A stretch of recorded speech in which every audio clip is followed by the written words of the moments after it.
Hello, you guys. 2025 is still going strong. We're still going strong on the UFO UAP sightings.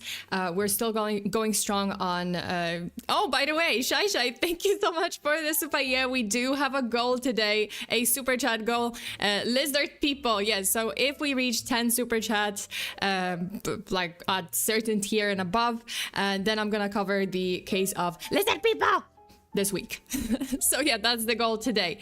But yeah, okay, so 2025 is still going strong, as I said, on the UFO/UAP sightings, on theories about how the aliens are gonna treat us or how we are gonna treat the aliens, not very nicely. I'm gonna tell you that. So we have a recent sighting on January 6, 2025.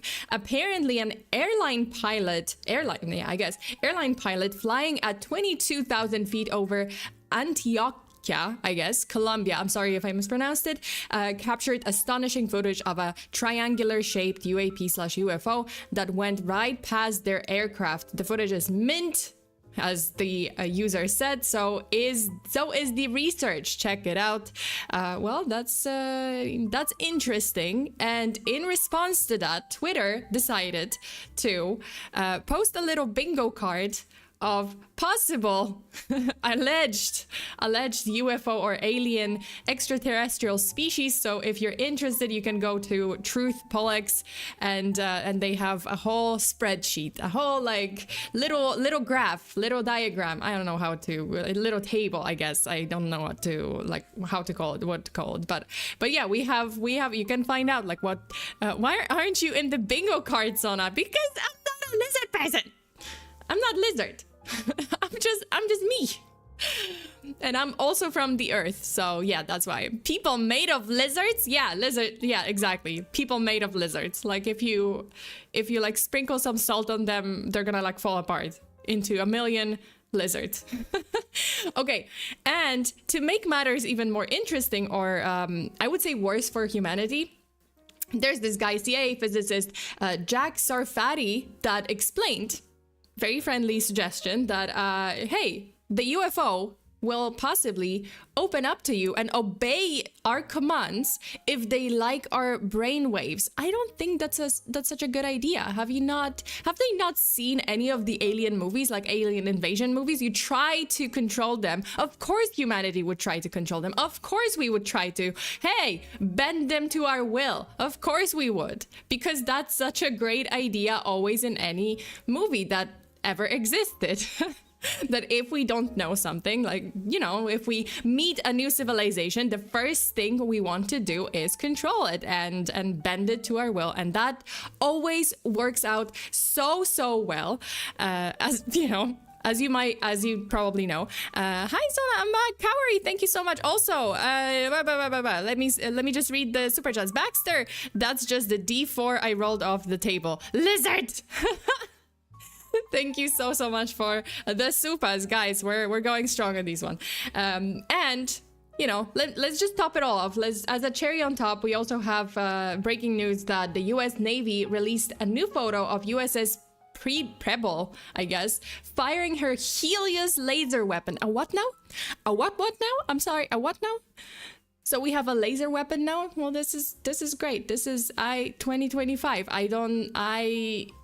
I have nothing. I've got nothing. I think this is you know what? We had a good run. This has been a pleasure. I love you guys, and I love that we could build this channel, but I think this is gonna be my last stream, because apparently aliens attacking and we're gonna try to control them. That's not gonna go well. We're gonna try to fire a Helios laser weapon at them. It's gonna go horribly, and then we will cease to exist and descend into chaos. Yeah. And if you're new here, hi, I'm FEARSONA, you can call me Sona, and I'm your friendly neighborhood true crime VTuber, here to give you full body chills with another case, another terrifying case today, which we're gonna talk about in a minute. Thank you so much, you guys, for tuning in. Navy got the cheat code for upgrades. I mean, apparently so. And they also know that, hey, left-handed gay men are gonna be able to communicate with aliens and summon the UFOs and possibly control them. I think the aliens are gonna like the brainwaves of left-handed gay men.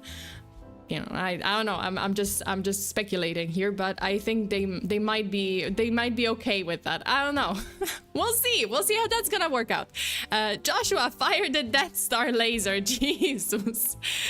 Shai, so now you're being too negative. I think we should accept our new lizard neighbors. I don't think they're gonna be our lizard neighbors. I think they're gonna be our lizard masters. I'm sorry, but we are a little bit inferior to, you know, huge alien lizard people race. I think that's we're gonna be outskilled in this one, and just the sheer terror, you know.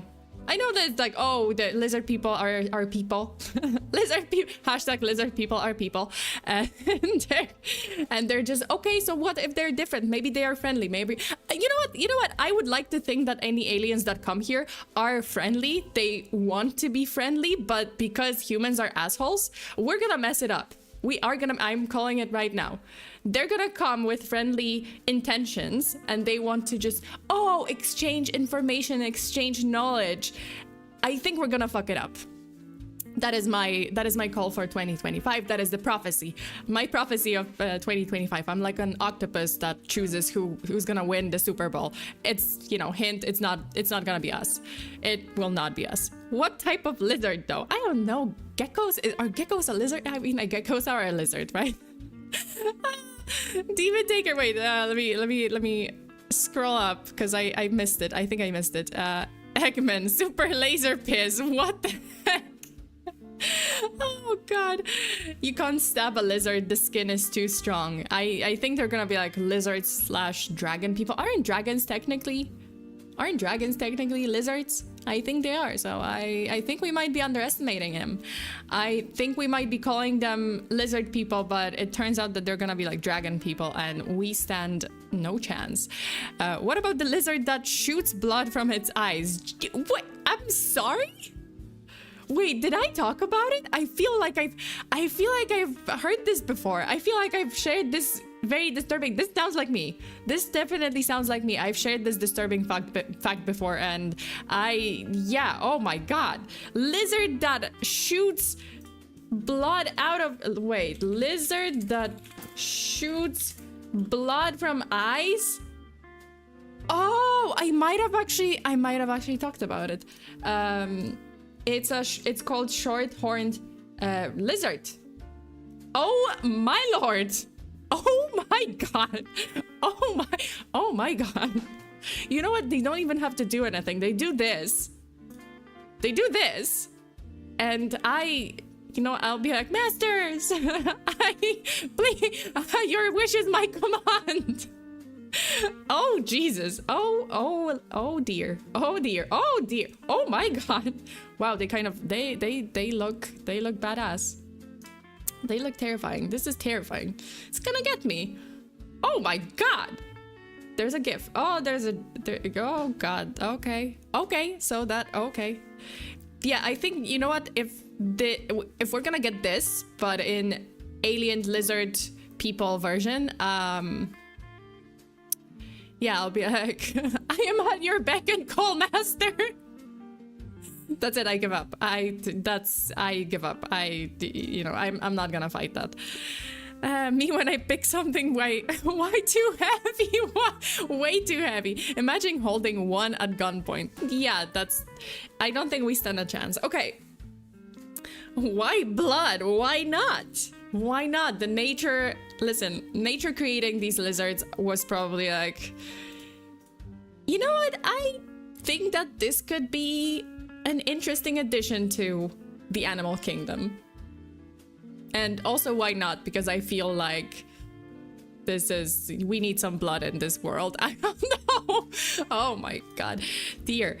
What you gonna do? Bleed at me? I mean, yeah, the lizard would definitely. I heard that the Komodo dragon is one of the most strongest lizards as of now. Yeah, like I believe it's the biggest lizard on the planet currently, the Komodo dragon.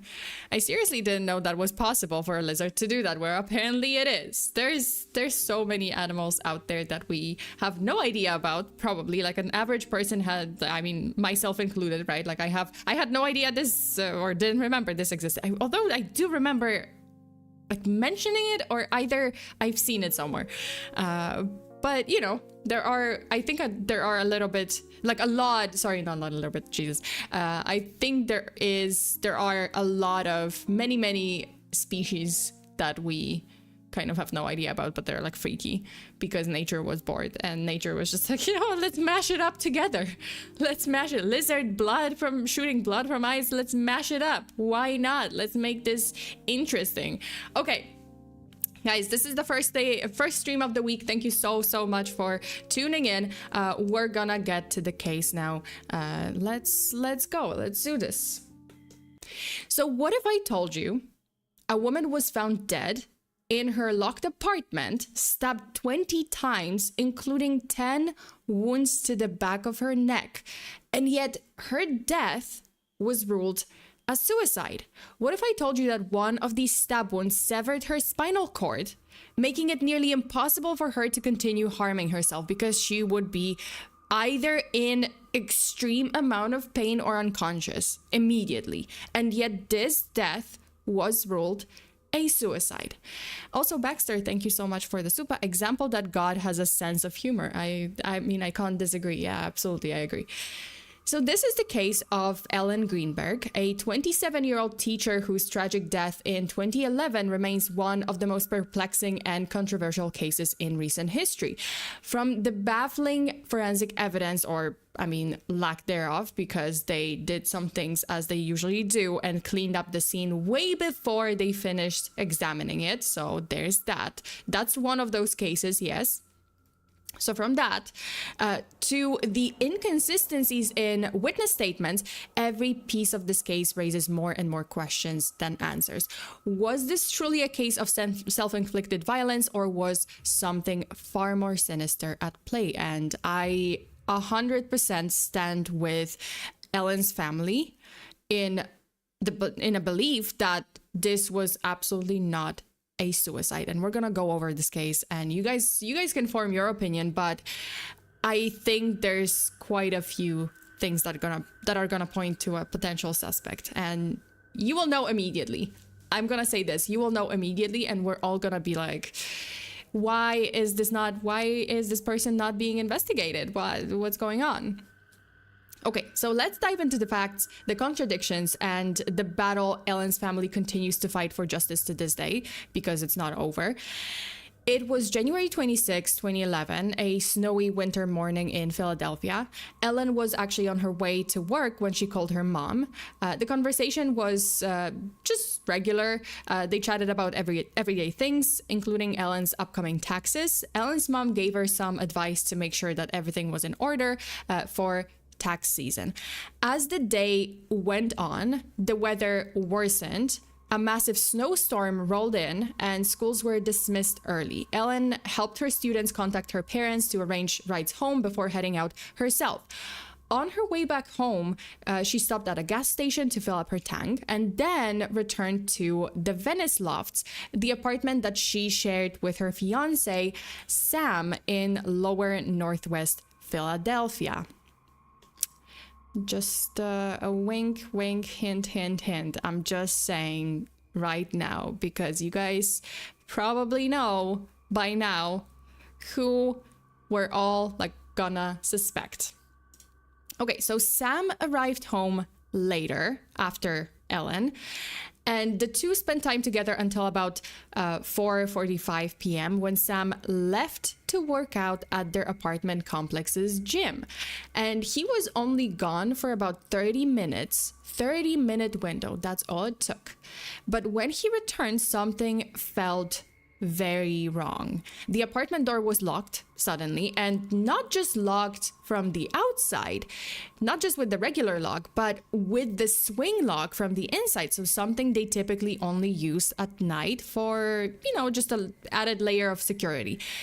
This was very unusual, especially since Ellen was home and she knew that Sam went out to the gym in the apartment complex and he would be back soon. So why did she leave? But that doesn't make sense. Like, why would the inside lock be locked, right? Like, why would it be locked from the inside? So Ellen was clearly inside the apartment, but why isn't she responding? So Sam calls out to Ellen, he texts Ellen, and he grows increasingly frustrated when she doesn't respond. Worried, he contacted the building security guard, Phil Hanton, a 67-year-old man who explained he couldn't unlock the door due to safety policies. So with no other options, Sam decided to break down the door with Phil by his side. He was just like, you know what? Okay, that's okay. I'm just gonna, you know what, stand here and you know the situation, because I told you the situation, what's going on. I can't get in and you can't help me with this, so I'm just gonna break down the door.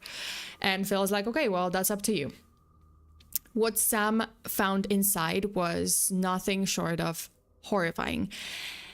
Ellen was on the kitchen floor, slumped against the cabinet, like in this corner of the kitchen. Her feet were stretched out in front of her. In her hand was a white towel, which was, by the way, like, despite the fact that the blood covered the whole scene and her body, the towel was white, pristine, untouched. So that's already very, very strange. Sam tries to, you know, call out to Ellen. He tries to wake her up, but it doesn't work. And actually, I'm gonna pause here because I am stupid and I forgot to pull up the video of the 911 call, because that's very important. That's very, very important to the case. And I'm gonna pull it up now. I'm so sorry that I have to kind of stop the... Ash, why? Why do you do this to me? Why would you do this to me? Right, okay. Let me just pull up the video. I'm sorry that we're stopping.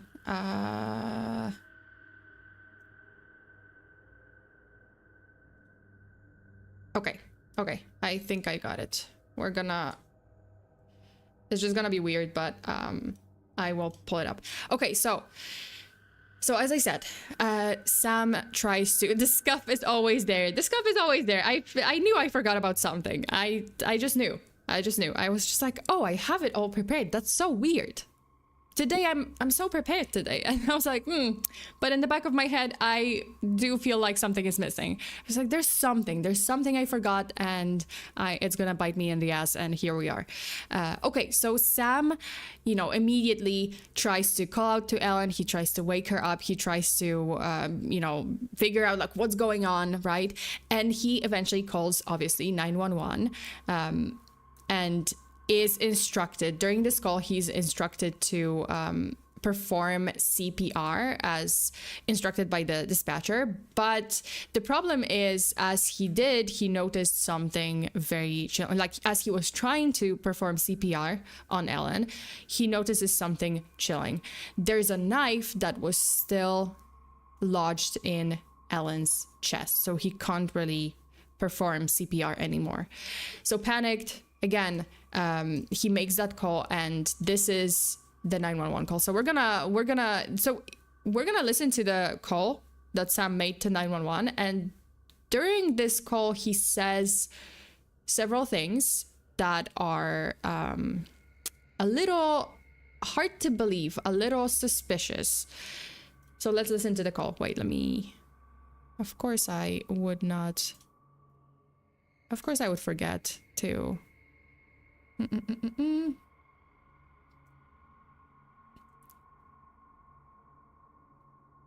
I apologize. Okay, we're here. Almost. Okay, now we're here. Yeah, now it's ready. Okay, so we're gonna listen to that call, and you guys really pay attention to what he's saying, what Sam is saying in this call, like what happened to Ellen, what he thinks happened to Ellen. I need now. I just walked to my apartment. My fiance's on the floor with blood everywhere. What is the address? 4601 Flat Rock Road. Please come help now. 4601 Flat Rock Road. Is this a house or apartment? Oh no! Oh no! It's an apartment. What apartment number? Please hurry, please. Where is she bleeding from? I don't know. I can't tell. No, so you have to calm yourself down in order to get you some help. I'm sorry. I don't know. I'm looking at her right now. I can't see anything. There's nothing broken. She's bleeding. Ellie! You don't know where she's bleeding from? Can't tell Ellie! where the blood's coming from? I think her head. I think she hit her head, I think. But it's everywhere. Okay, so it's everywhere. Think she might have fallen? Do you know what happened? She may have slipped. There's blood on the table. Her face is a little purple. Okay, hold on for rescue for her. Stay on the phone.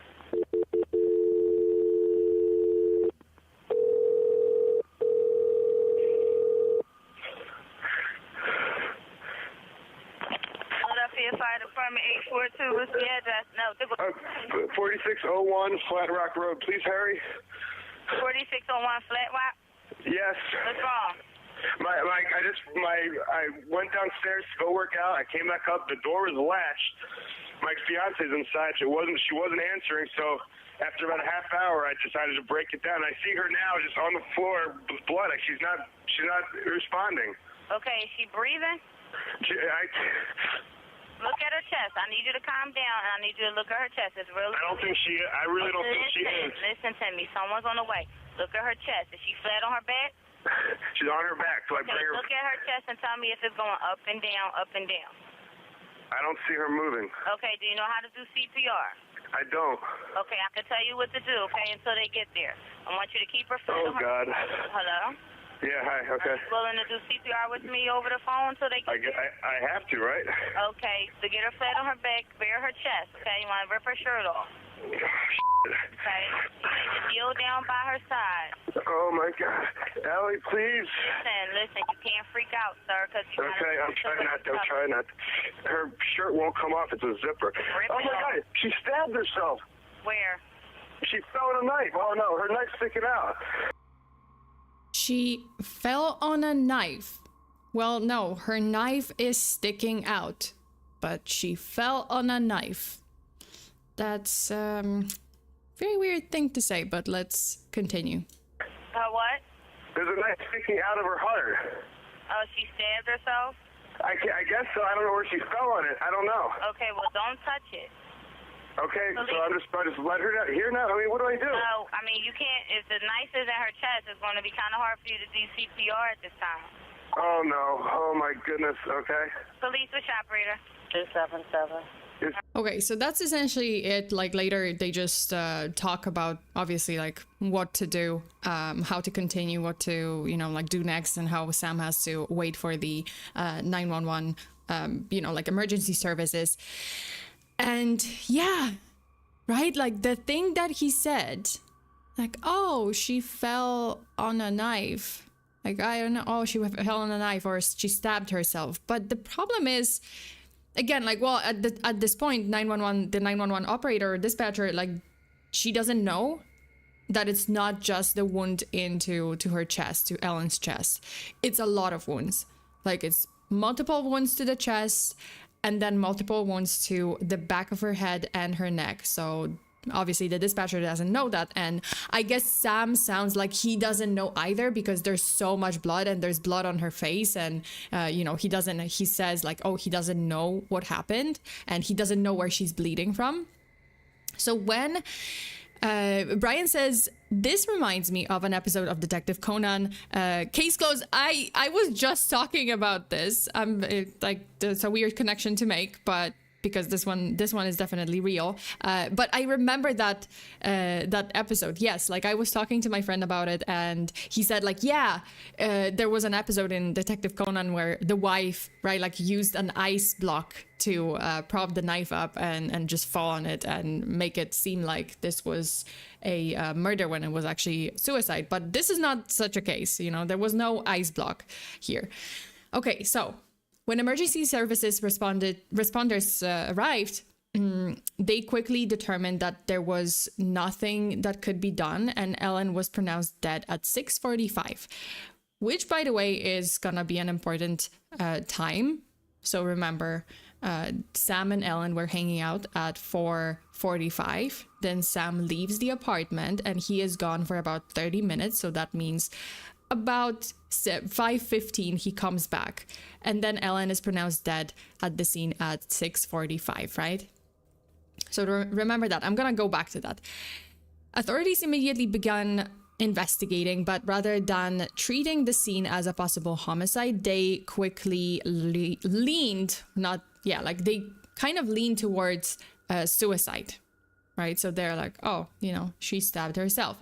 Because there were no signs of forced entry or any indication that Ellen had attempted to leave the apartment. And surveillance footage shows no unauthorized person entering or exiting the building. This is a screenshot from the surveillance footage at 6:32 p.m. I don't have any earlier, screenshots. I believe this might be Sam going back to the apartment, or maybe not. Actually, this is unconfirmed. I don't think this is him, but this is 6:32 p.m. And then the next 6:42, it's the security guard and emergency services arriving at the scene, right? Okay, so there were no signs of anyone unauthorized entering or exiting the building, and neighbors had only reported hearing Sam banging on the door, right, to get into the apartment. And at first glance, suicide seemed plausible.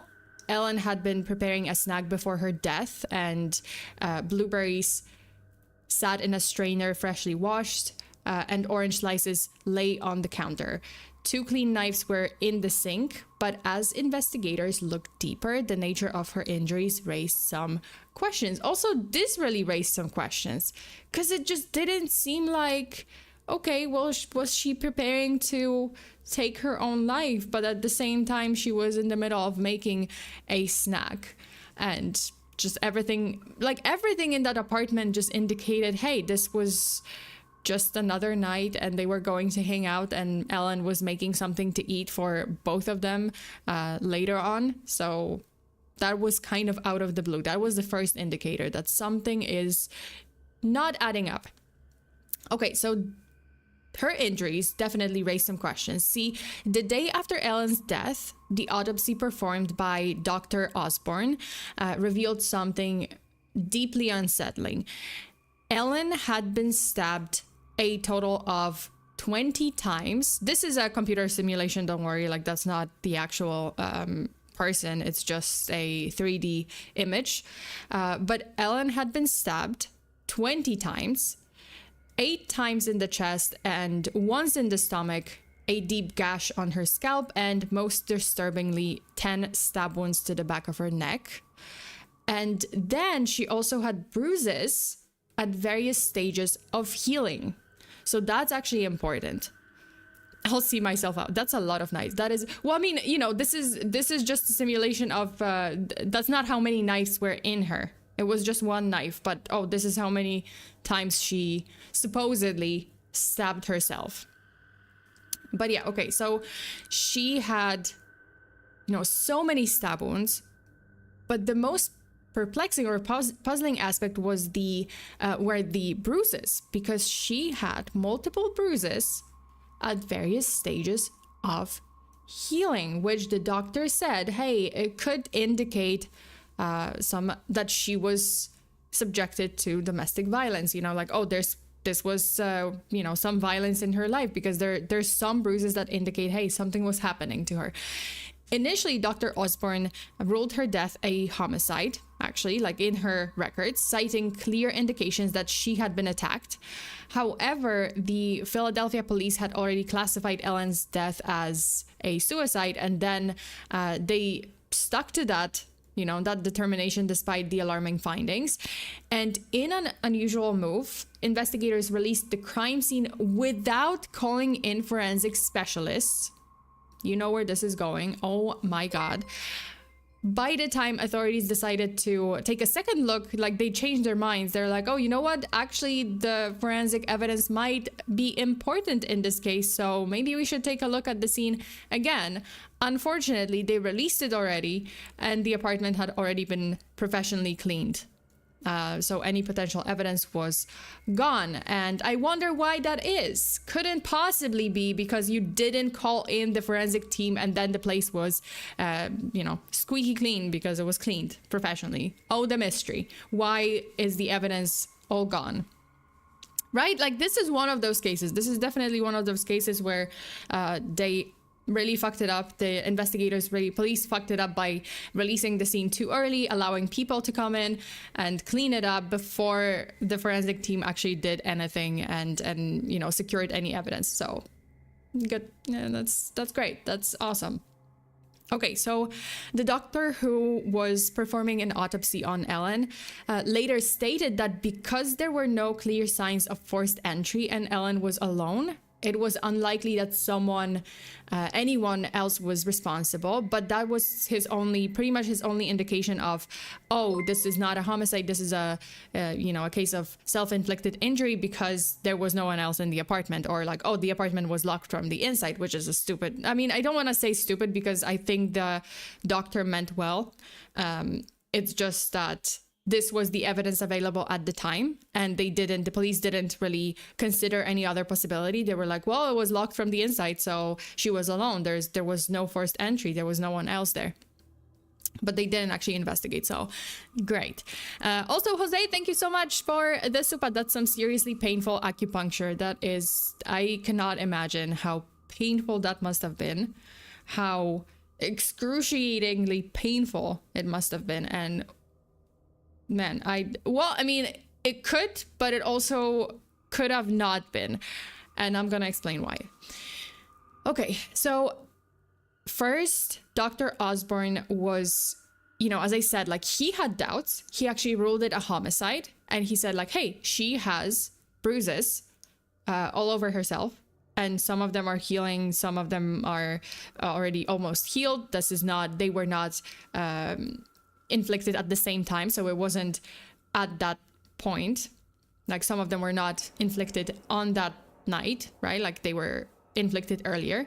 There is some indication that for domestic violence, like you guys. But after discussions, quote unquote discussions with law enforcement, he was made to decide to amend Ellen's death certificate, changing the ruling from homicide to suicide. The injuries Ellen sustained, especially the multiple stab wounds and bruising, don't align with typical self-inflicted wounds, and the case is definitely, absolutely highly suspicious. Ellen's parents, Josh and Sandy Greenberg, were devastated, understandably. They could not accept an idea that their daughter had committed suicide, especially under such bizarre circumstances. Their heartbreak only deepened when they learned about the medical examiner's ruling, like the initial ruling about the homicide, right? And they actually learned about this, the change of the ruling, mind you. They learned about this through news reports instead of directly from authorities, which is ridiculous. It's ridiculous. The family should be informed first and foremost before the public knows. They shouldn't be learning about this from the news.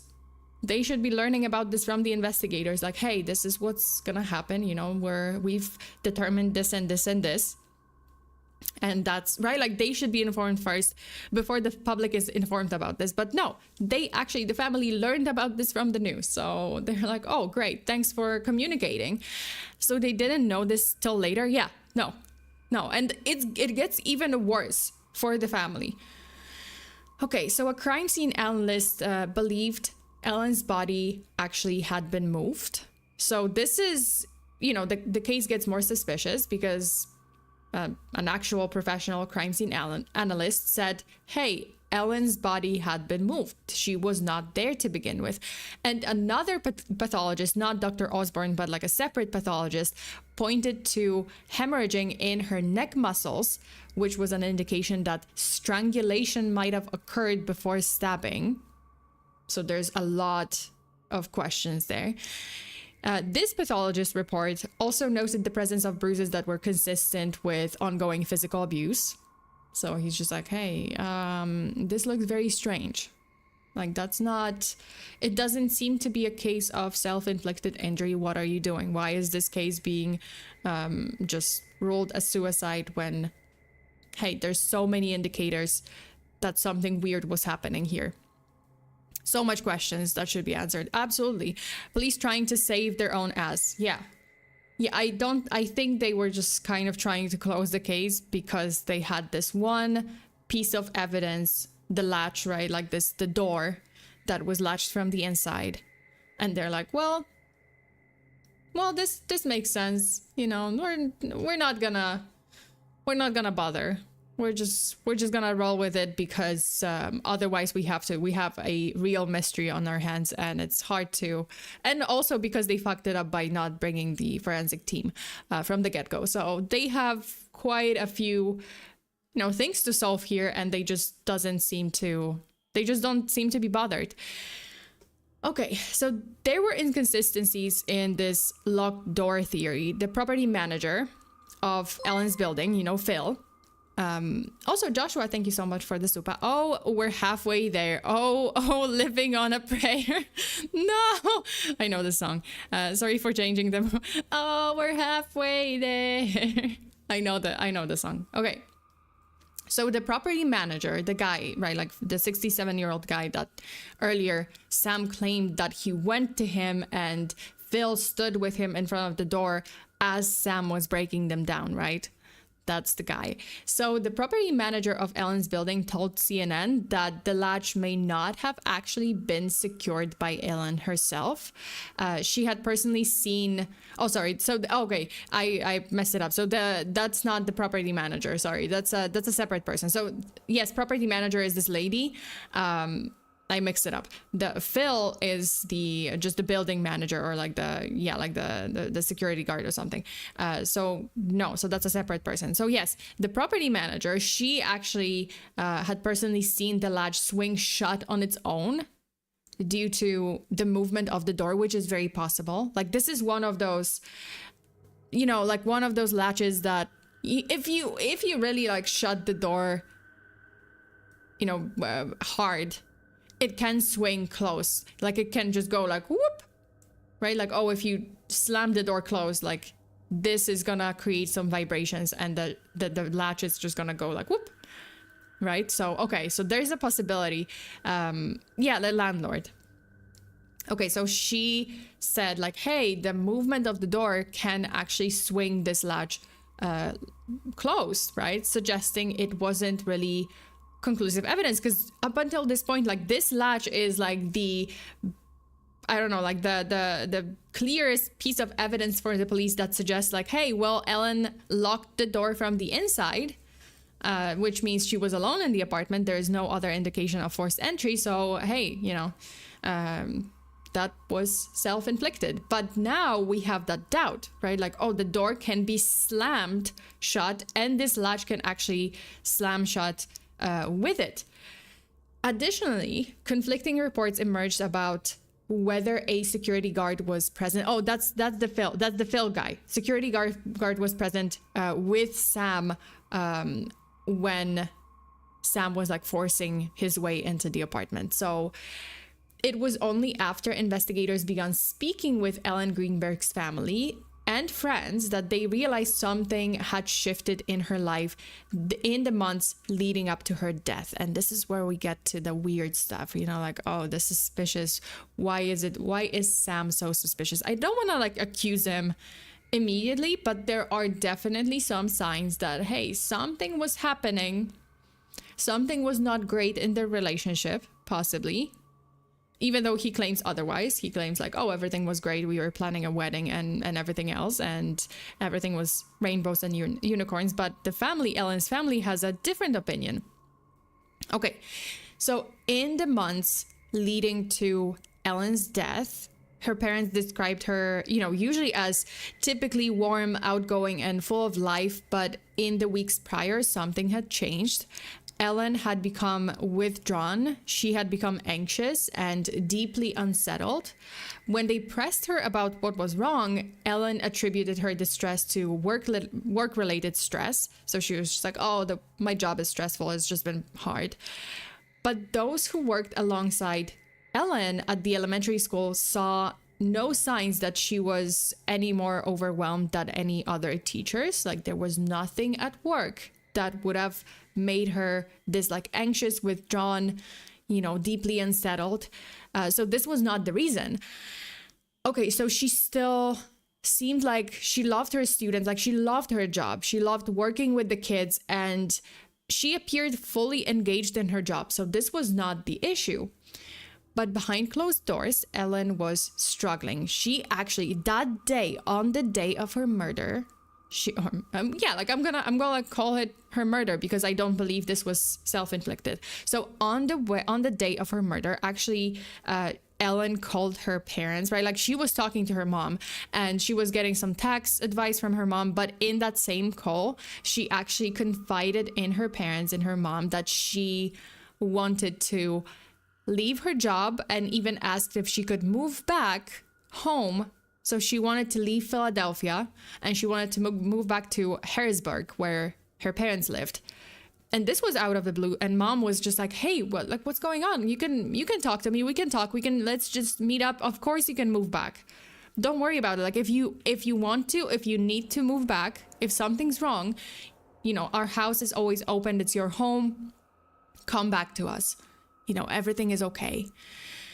She looks so happy as a teacher. Yeah, like everyone in her workplace, her colleagues, they were just like, yeah, she was really excited about her job. She loved kids. She loved her class. She loved her, her homeroom class. And there was no indication that she wanted really to quit. Right? Like she was still excited. She didn't feel overwhelmed. She was just like, no, I'm nothing's wrong at work, but yeah, like to her parents, she kind of lied and she was just like, okay, I want to leave my work. And it didn't seem like it was about the job. She still loved her job. It seemed like she wanted to get away from something or someone. She actually just wanted to get out of Philadelphia and she wanted to go back to her home. Okay, so it was a very unusual request, especially since she had her fiance, right? Like she and Sam, they were actively planning their wedding. The wedding was scheduled for August that year, 2011. In fact, Ellen had just sent out the save the date cards. And despite her insistence that everything was fine in the relationship, her parents couldn't shake the feeling that something was off. Like it was the relationship. It wasn't the job. It wasn't the city. It was the relationship, that something was wrong there. So her father in particular was hesitant about her walking away from her career, but he knew something about his daughter had changed and he couldn't pinpoint what. Like he was just like, oh, are you sure? Like you love your job.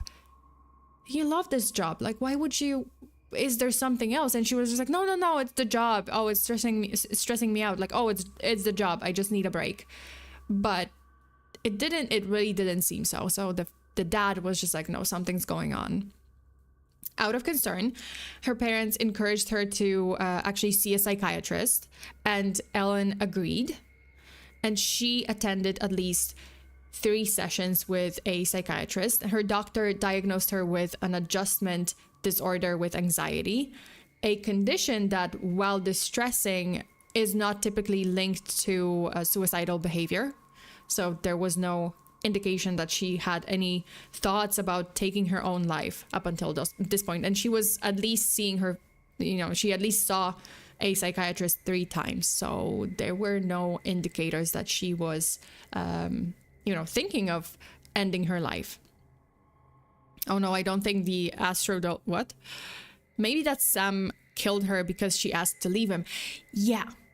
I think a lot of people are thinking the same thing. Like, hey, Sam left, quote unquote, to work out.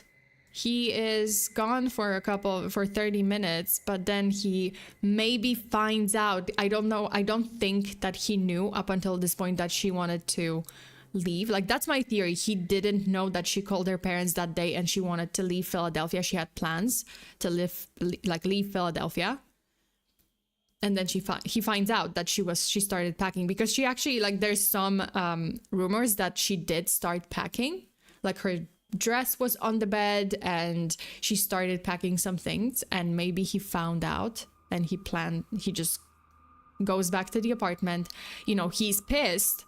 So he slams the door, like maybe on the way out. Okay, so he kills her. Then he leaves the apartment to go work out, maybe from at 4:45. So she's already dead. he leaves the apartment, he slams the door, and the latch slam, and he knows that the latch is gonna slam shut. I don't know, maybe, well, that's my theory, but I don't want to, again, there's no evidence. We don't know if Sam is involved, so I don't want to say like, oh, he's 100% or the killer, because we don't know that. I don't want to accuse an innocent person, but it's important to bring up those suspicious things about Sam and about their relationship. This is what I was thinking. Yeah, right? Oh, so it's not a suicide. Why are you telling us this? Well, I mean, I'm, covering a case, so... Okay, so, I mean, it's important to cover all the facts. What if it is a suicide and Sam is taking the blame? Well, that's why I'm saying, like, hey, I'm not saying that he is guilty. I'm saying there are some aspects of the case that are very strange, and his behavior is very strange, and there's more about his behavior that I'm going to talk about. Okay, so as I said, according to Ellen's psychiatrist notes, Ellen did not exhibit any signs of suicidal ideation, and over time she even appeared to be improving. So the psychiatrist was just like, hey, there's no need for like no need to be concerned. I'm gonna give you some medications, but like, I don't think you're in a bad spot. So as part of her treatment, Ellen was prescribed several medications. She was prescribed Klonopin and Xanax for anxiety, and then Zoloft. Oh, Zoloft. This is not the first case that I mentioned Zoloft in, but yeah. So Zoloft is commonly used in depression. So it is an antidepressant. And then, while these medications do list suicidal thoughts as a possible side effect, only Klonopin and Ambien. Oh, sorry, she was also prescribed Ambien to help her sleep. Ambien is for sleep, like for a sleep medication. So only Klonopin and Ambien were found in her system at the time of her death. So only two medications. These were not found in her system. Zoloft and Xanax, the strongest ones, were not. And, there were no traces of Zoloft, Xanax, or any other substances, prescription or otherwise, in her system.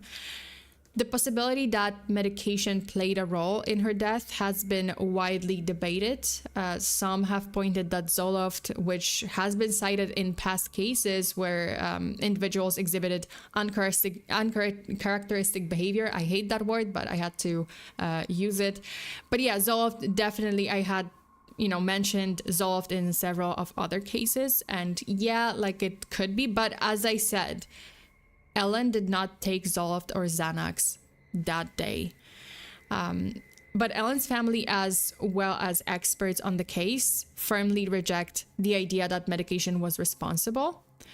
However, mental health struggles, like, we gotta remember that mental health struggles don't always present in obvious ways. Even those who appear to be coping can still be, or improving, can still be battling internal demons, and they can still be struggling. So there is still a possibility, like, I'm just leaving all the possibilities open. Because, police definitely didn't. Police just jumped to immediately like, oh, this case is closed and we're not going to investigate, because why would we? And we're going to clean up the crime scene because there's no need. There's no need for us to collect any other evidence, even though the death is very gruesome and suspicious. So then we have the autopsy results that are beyond questionable. Multiple stab wounds and bruises at various stages of healing. To add another layer of complexity to this case, a neuropathologist was brought in to examine Ellen's spinal cord.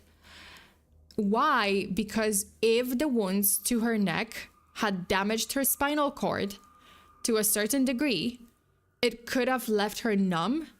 So if she severed her spinal cord in a certain way, she would have felt just numb, potentially explaining how she could have continued to stab herself without feeling the full extent of the pain, right? Like, she didn't feel the pain, or she felt some pain, but not as much, so she just continued. The neuropathologist concluded that while her spinal cord was injured, it was not severed, which means she absolutely felt pain. This led authorities to double down on suicide ruling. They were suggesting that Ellen could have inflicted the fatal chest wound herself after the initial injuries. Yeah, chest wound, but the neck wounds, they were very strange. They were very, very strange, like how so many, and at angles that it's very hard for someone to do this themselves. Okay, so Ellen's family actually, they were fed up with this. They were just like, you know what, we're gonna take matters into our own hands because this is ridiculous.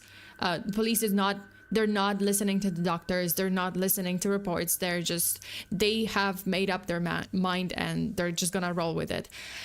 So this is the ridiculous part. Ellen's family had to purchase her autopsy records, her photos from the scene, and medical examiner reports. Yes, they had to buy these documents themselves. Police did not want to release these documents to them for free. They had to literally like cough up some money and buy the documents themselves. Then they sent everything, all those documents, to a renowned forensic pathologist called Cyril Wecht. He is actually, involved in some high-profile cases, including the JFK assassination. So he was analyzing some cases. When Wecht reviewed the evidence, he was stunned. And Baxter, thank you so much for the super. Oh my God, this goal might actually work out, and we might actually be covering lizard people case this week. As someone who has taken hard drugs in the past, I know from firsthand experience that it can stay in fat deposits and express as freebies, even clean. I see. So there's still a possibility that, oh, maybe if she had taken Xanax or Zoloft the day before, it was still in her system, it didn't like actually wash out after 24 hours. I'm not sure how often, like I don't have information on how often she was taking those medications, if she was taking them every day, or when was the last time she could have possibly taken them. So yeah, at least like there wasn't, after toxicology report, there weren't, those drugs were not in her system. Okay, so yeah, we're getting dangerously close to reaching the goal, and I will have to talk about lizard people this week. Okay, so this pathologist, Cyril Wecht, he reviewed the evidence and he was stunned. The sheer number of stab wounds, especially those to the back of her neck, struck him as highly unusual for a suicide. He openly questioned how this could have been ruled a suicide without any doubt. He questioned why all the evidence wasn't examined. Like, why did you clean up the scene before it was even properly examined? But the family's fight didn't stop there. They hired a civil rights attorney who pushed for the case to be reopened. And in 2012, a meeting was held with the police, the district attorney's office, and the Greenbergs. So you would think like, hey, like, oh, we're making progress. This is great. Like, oh, at least the family got are getting kind of what they want. They want this case to be continued, investigated, right? So they had a meeting with the police, the district attorney, and the family, right? Unfortunately, that didn't go very well because the family's frustration only grew when they were denied access to crucial police files about their own daughter's case. When they finally got a chance to review those records, they weren't allowed to make any copies or take any notes. So basically, they were walked into the room and told, hey, this is a one-time thing. You can look, you can't record, you can't write down anything, you can't record anything, you can't take pictures of anything or any copies. So you will just have to rely on your memory of what we're gonna show you.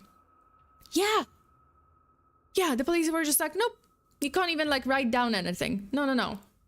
You're just gonna have to sit through it, listen, and just maybe if you have photographic memory, you're gonna have to remember it all. How is that fair? How is that fair to a grieving family? Like they want answers. They just want this case to be solved. They don't want it to be written off as something that, you know, it's not, because there's so many indicators that point to homicide. Why would you, man? And police is just not, they're not cooperating. Okay, so enter this guy, Tom Brennan. He is a retired state police veteran with 25 years of experience who joined the case pro bono. So he, you know, the case piqued his interest and he was just like, I want to help. Brennan brought up a critical point. The absence of defensive wounds doesn't automatically mean suicide, because police also were leaning to that. They were just like, oh, there's no defensive wounds, which means she did this to herself. So he introduced the concept of a blitz attack, a sudden, overwhelming assault that leaves the victim with no time to react or defend themselves. And this theory opened up new possibilities, especially when paired with another chilling detail. So crime scene photos showed a stream of blood, which goes from Ellen's cheek and it goes horizontally. And that wouldn't be, this is not what would happen if she was, as she was found propped up, you know, against the cabinet. So she was upright, right? So this would just go here. But for some reason it goes horizontally down her neck. What does that mean? That means, given that her body was found upright, leaning against the cabinet, this suggested that she at one point had been lying down during the attack. So she wasn't upright all the time. And that actually supports the theory of, you know, the other doctor that, hey, well, I mean, or the indicator or, you know, analyst, crime scene analyst, that her body had been moved at one point. Yeah, maybe it wasn't one person. I mean, absolutely. Like I'm leaving this open, right? Like two different possibilities. How does that fit into the self-inflicted injury narrative? It doesn't. It just doesn't. So the case took another turn in 2015 when a Philadelphia homicide prosecutor, Guy DeAndrea, reviewed the files, and he discovered that a crucial neuropathology report was missing. When he asked for that report, because he's like, hey, this is important, we need that report. The response was shocking. The response was, quote, "We either lost it or it never existed." How does a report, a medical report in a very suspicious case, just vanish? It's just not there. Like, oh, it never existed, or like, oh, we lost it, but it's not there. Of course, as in many cases, they just lose shit all the time. To make matters worse, it was revealed that the medical examiner's office didn't even have a neuropathologist on staff at the time of Ellen's death. So it's possible that they just never took this report to begin with. Yet no one thought to bring in an outside expert to examine her spinal cord thoroughly. Like later, the family did, but yeah, at the time, it's just like, what? You have all those injuries to her spinal area. Like that's a given. Like you should be the ones knowing that, hey, we need this and this expert. So the family's persistence led to one final breakthrough. Tom Brennan, you know, the retired... Oh my God. My shoes just went... Rip. Am I gonna be visible? Oh, I'm visible. Okay. Sorry about that. We're just gonna roll with this. Unfortunately, my man, the scuff. What? Why? Oh, I hate this. Oh my God. This, yeah, the 2025 is not treating me kindly. I'm sorry. I'm so sorry. So now where are you? I'm here. You ripped your shoes? No, the program that I use, the software that I use for like my room setup and just like effects and stuff. Shoost. Yeah, the scuff returns. Of course. I'm sorry. I apologize, but we're here. I'm here. I'm still here. It's just gonna be weird, but it's just gonna be different. But it's okay. Okay, let's continue. So the family's persistence led to one final breakthrough. Tom Brennan, the retired state police officer, discovered that a piece of Ellen's spinal cord had been preserved, and he enlisted a forensic pathologist to examine it. And the findings were shocking. So the pathologist concluded that one of the stab wounds had penetrated Ellen's cranial cavity, which means it severed cranial nerves and caused severe brain damage. This injury would have left her in excruciating pain. Like, after this one stab wound that pretty much severed that cranial, like just penetrated the cranial cavity, that's when she would have felt a lot of pain. And this, in effect, would have gradually rendered her unconscious, or worse, unconscious pretty much immediately, which means she wouldn't have been able to keep stabbing herself. Like, yes, given that we don't know what number this stab wound was, right? Like, oh, maybe this was the last one. Maybe this was the one that left her dead, but, it doesn't seem so. Okay, so these findings directly contradicted the earlier conclusion that Ellen could have continued to stab herself after the neck injuries because, if she maybe severed some spinal nerves, she would have been left numb. But that's not the case. Like, this pathologist was like, no, absolutely not. Like, actually, she would have been in a lot of pain here because of this particular wound. So that doesn't add up. Now, the very notion that she could have inflicted such extensive harm upon herself is difficult to understand, like difficult to imagine, but like both physically and mentally. Even more puzzling, because there's more, is the positioning of the knife. It was still embedded in her chest, gripped by her left hand. But here's the thing, Ellen was right-handed. So this makes this detail highly unusual. Why would you use your non-dominant hand?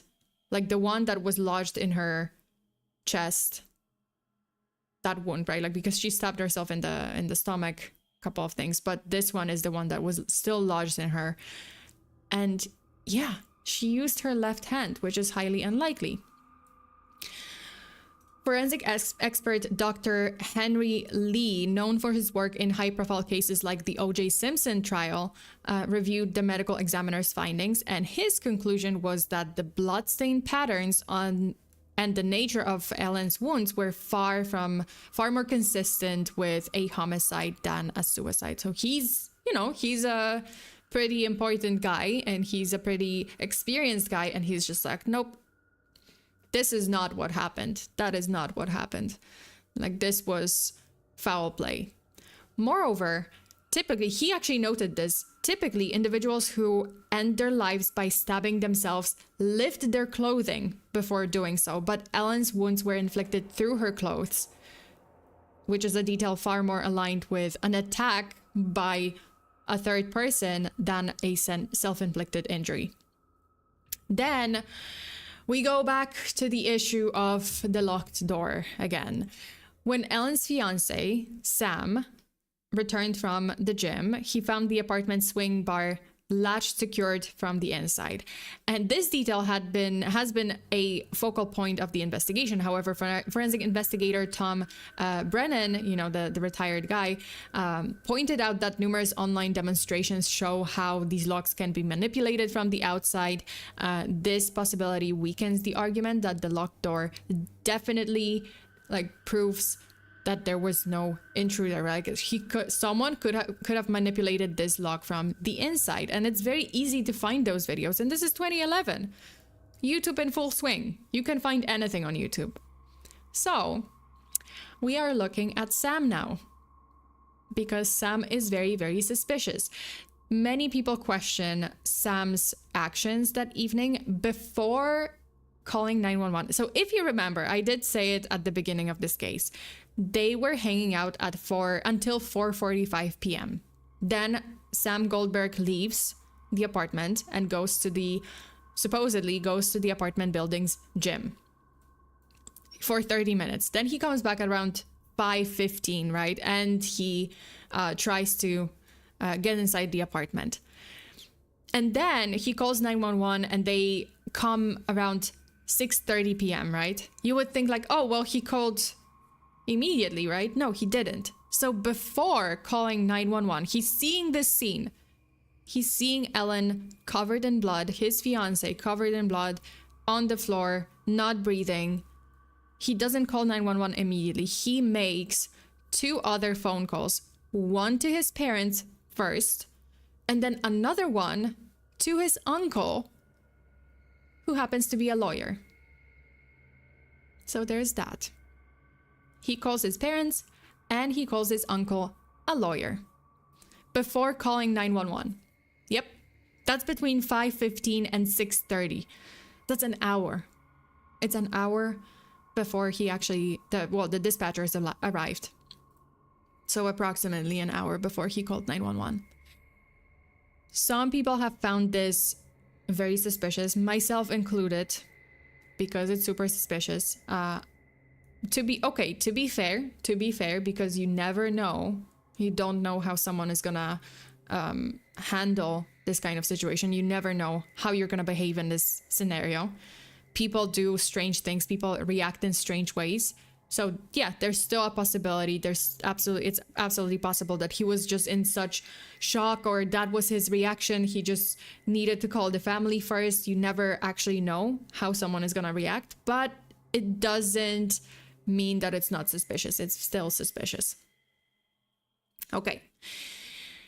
Okay, so some definitely found this suspicious, as it raises the question of whether legal advice was sought before authorities were even contacted. And that's the indication, because his uncle is a lawyer. Why would you call your lawyer uncle ahead before calling 911? Like, wouldn't you, isn't it better if you call after? Or I don't know.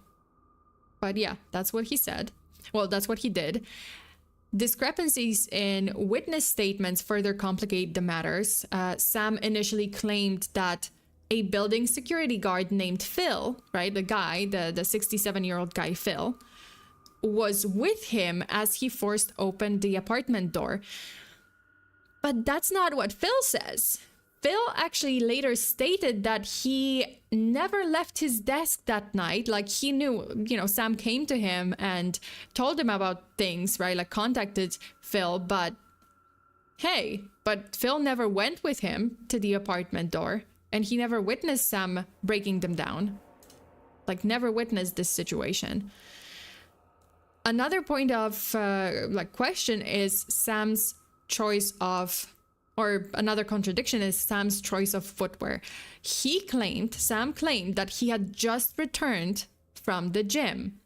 Yet the security guard, when Sam went to him, right, like with this situation, like, I can't open the door, Phil actually reported that Sam was wearing boots.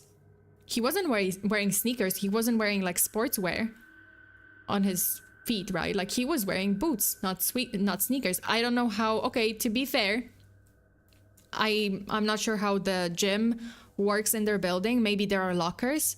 Maybe he does have there are like lockers for your clothes, for a change of clothes, for whatever equipment you might be bringing to the gym.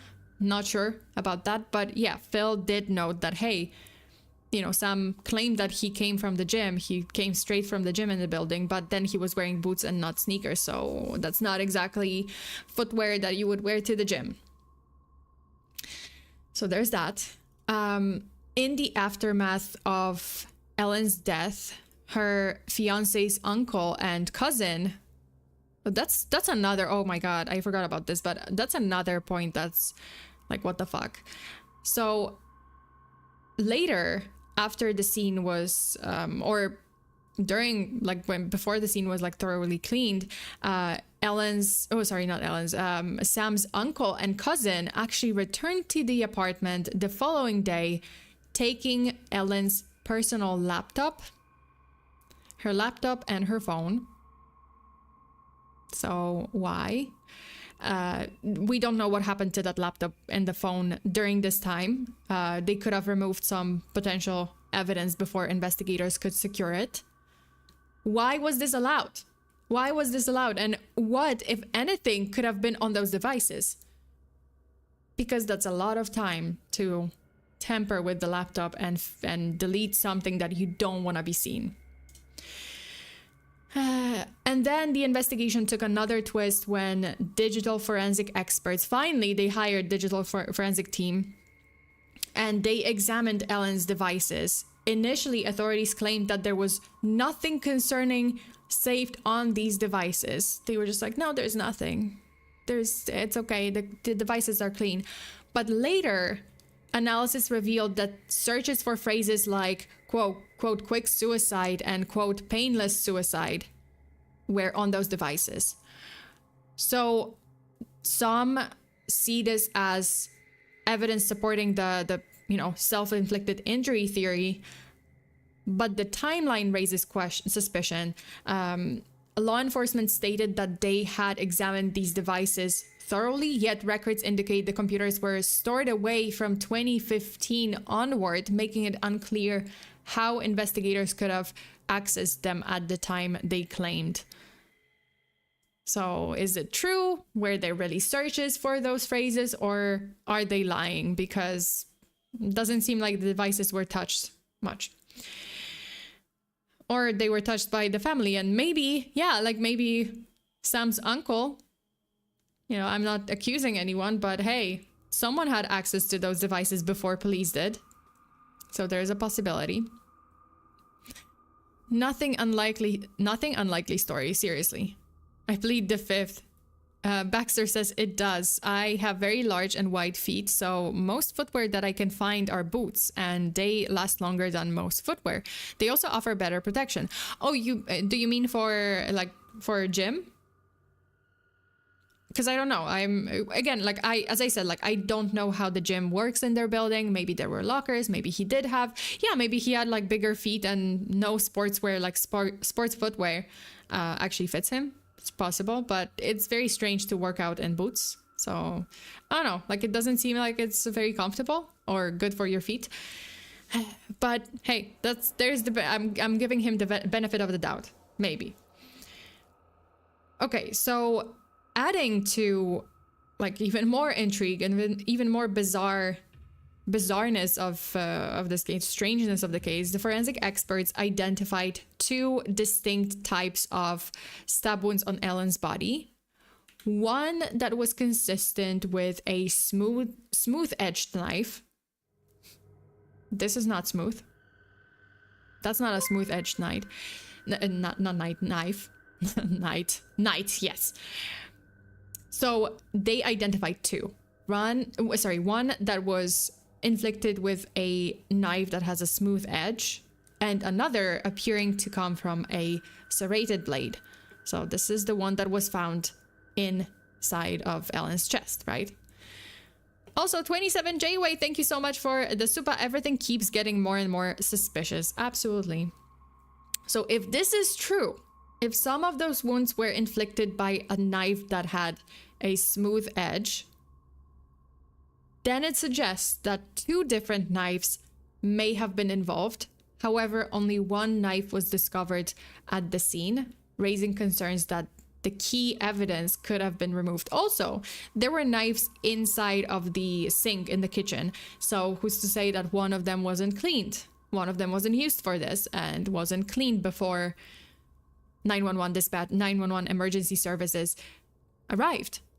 Because they had, Sam had quite a lot of time actually, between 5:15 and 6:30 p.m. To this day, the key evidence remains out of reach for the Greenberg family, which is ridiculous. They have no access to a lot of the evidence. They have yet to obtain the full surveillance footage from Ellen's apartment complex, and that wasn't even published. Only screenshots were released to the public, right? At 6:30, but we don't actually have. I haven't seen any footage from the 4:45 p.m., 5:15 p.m., 6 p.m. There's no footage published on online, so they don't even have access to that. And even Sam's 911 call has like for a long time it hasn't been made public. But obviously, like now it's public, but at the time it was just like they were fighting for it. They were just like, why don't you release the 911 call? Like what's going on? But finally they released it, so at least that. But you know, he said some questionable things in that call. These missing pieces could provide crucial insights into what really happened that night. Ellen's family members believe that she did not take her own life and have called for the case to be reopened. They urge the public to support the case by signing petitions and spreading awareness, hoping that one day the truth will finally come to light. And I hope so too, because I think that Ellen deserves justice. That's it. That is the end of the case. What do you guys think? I definitely think that some things are very, very suspicious in this case. Some people are very suspicious. Their behavior is very suspicious. And while I don't want to point fingers at like, oh, this person, Sam, is definitely the suspect, well, there are things about him that are just very strange. And I hope that they will really properly examine this case and not just write it off as suicide and close it because, oh, we don't want to bother. We don't want to drag this case even more. Or don't want to, you know, police doesn't want to admit, they don't want to admit that, hey, we've made some mistakes and this case was not properly examined from the get-go and we jumped the gun a little too fast. Baxter, thank you so much for the super. I think we need lizards. Oh boy. Oh boy. Are we gonna reach the goal? Well, we'll see. We'll see. If not, it's okay. Next time. Lizard people can wait. Don't worry about it. Okay. That's it. That's it, you guys. Thank you so much. What do you guys think? This case needs to be reopened. Absolutely. Well, technically it's... Well, the family is still fighting for it. So technically to them, to the public, it's definitely still an open case. To the police, it's not currently still ruled a suicide. So they're not really... Like the family is really fighting for it to be officially reopened and reinvestigated because some very strange things happened. She got murdered. Maybe she was going to snitch and that's why she got murdered. Well, it's not that. I feel like... Well, to me... As I said, like, to me, it's just that there's some suspicion on Sam that their relationship might have not been as happy. Mercenary, I'll throw in for lizards. Thank you so much. Hey, thank you so much. And Joshua, thank you, Sona. If you're a lizard person, you will tell us. And we reached the goal. So 10 out of 10 super chats, which means I'm gonna be covering lizard people this week. Possibly. I'm just gonna save it. In that case, I'm gonna save it for Sunday. So we will have lizard people on Sunday. We're just gonna talk lizard people and watch some videos and some video evidence and cover the reptilian Illuminati. Oh my god, I can't believe we're gonna do lizard people finally. It's very strange. Okay, Jose says it's very strange how conveniently incompetent the police were. Yeah, very, very strange. That's one. Two, very strange how Sam called his lawyer uncle first before, like when his fiance was dead, like lying there covered in blood. And yeah, it's very, very strange. It's very strange. And I hope that the family will get what they, what they're asking for. And they definitely deserve justice and they definitely deserve to get answers and for this case to be reopened and properly reinvestigated because this is ridiculous. It's absolutely ridiculous. He needed to get his lawyer ready. Yeah, that is bizarre.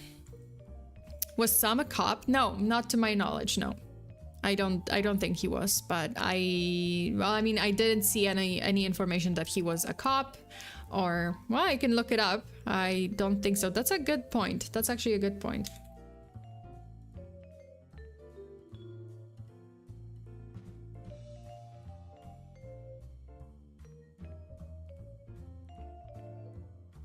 Is he? I don't think so. No, there's nothing. Nope.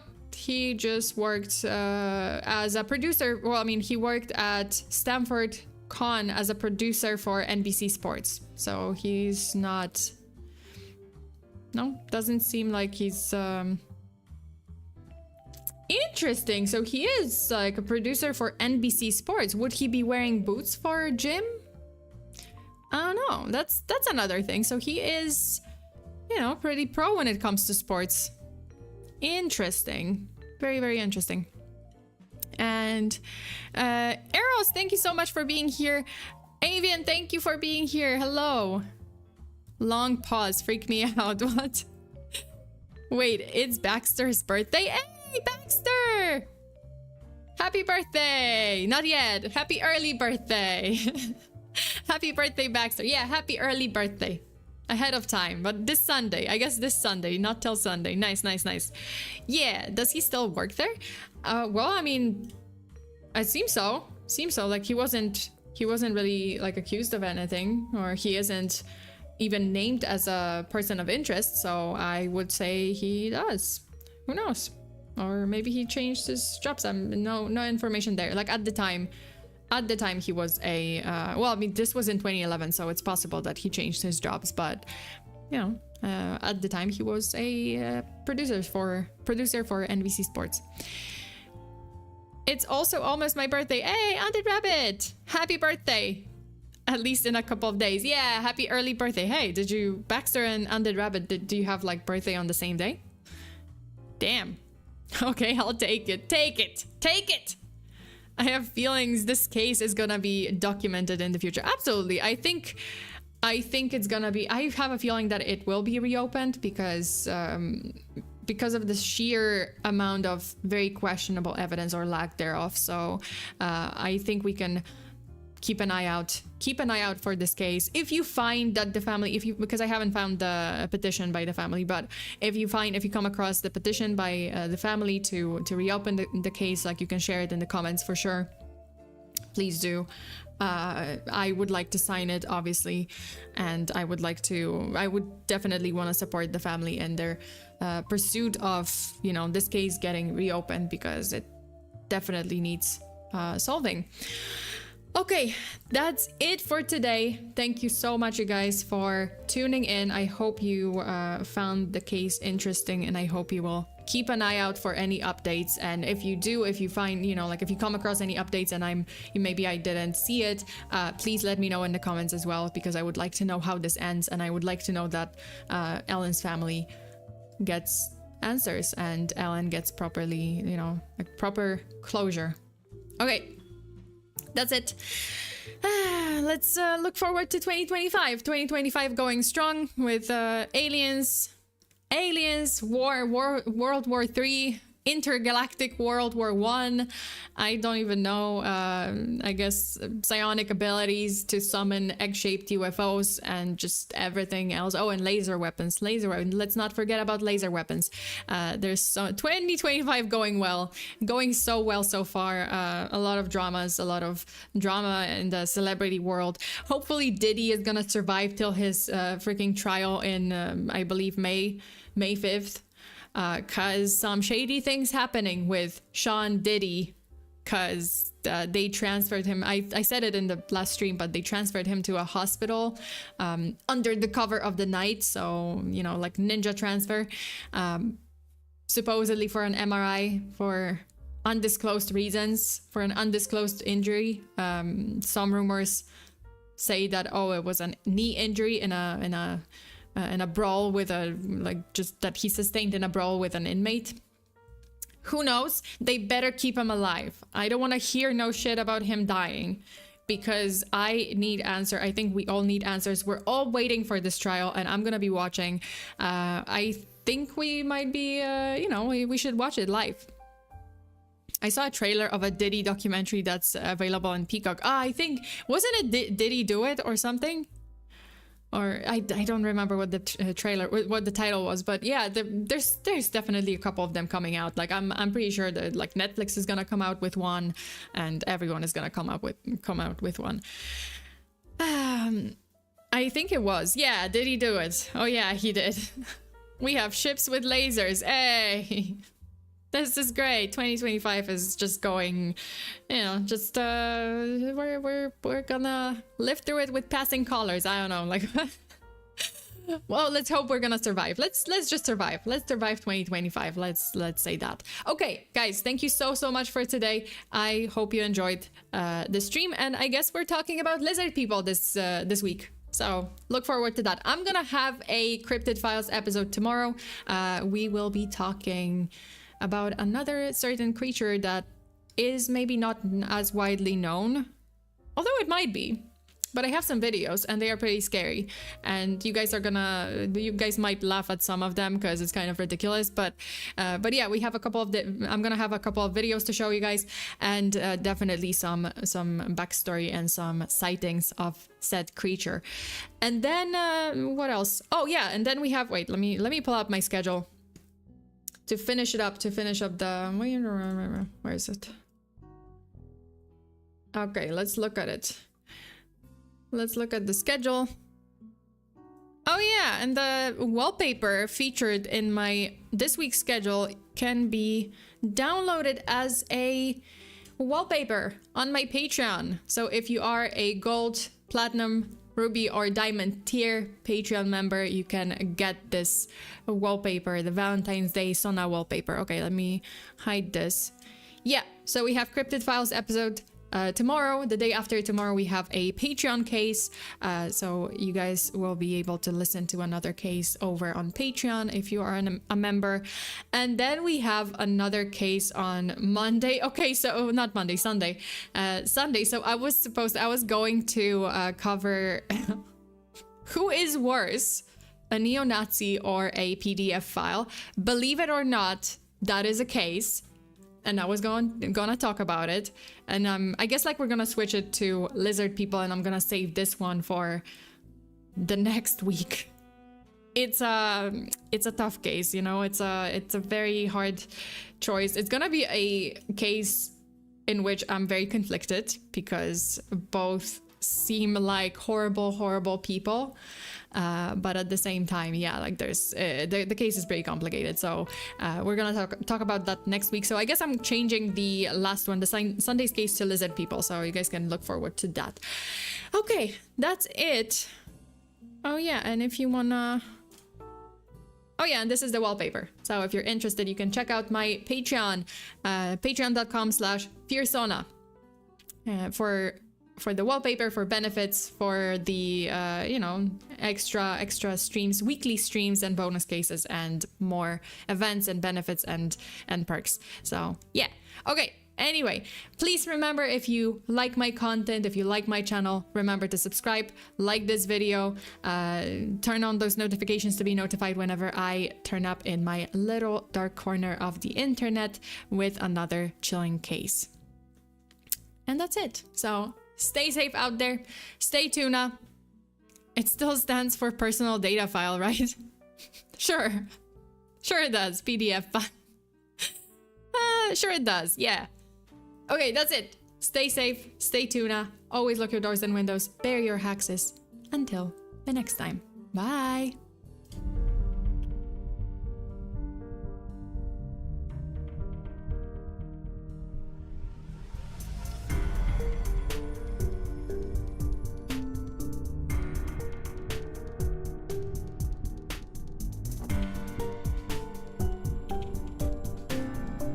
Joshua, thank you so much for another super. Have a nice day, Sona. Stay awesome. Don't change. Hey, I'll try not to.